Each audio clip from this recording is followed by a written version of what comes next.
basically I'm given Christ's perfect report card, his perfect life, as my record to stand before God. So when I stand before God, he doesn't see my sins any longer. He sees them forgiven and paid for through the blood of the cross. So God is extorting us.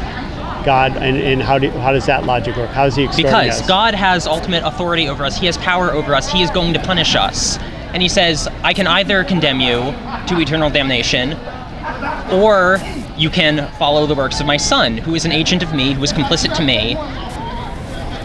Okay. It's essentially the equivalent of, and I take it you're familiar with the story of the flood. Oh yeah. Mm-hmm. And after the flood, there's a story that God created a rainbow. It was a promise he would never flood the world again.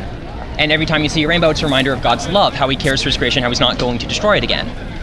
With a flood. With a flood, okay, yes, he could destroy it any number of other ways. So it's not a very good symbol either.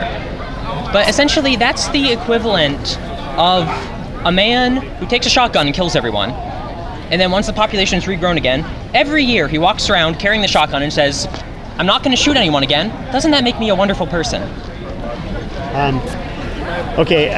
There is some foundational positions that we have to come to grips with. I'm saying is the fact that God can punish us and chooses not to does not make him a benevolent being. Yes, it does.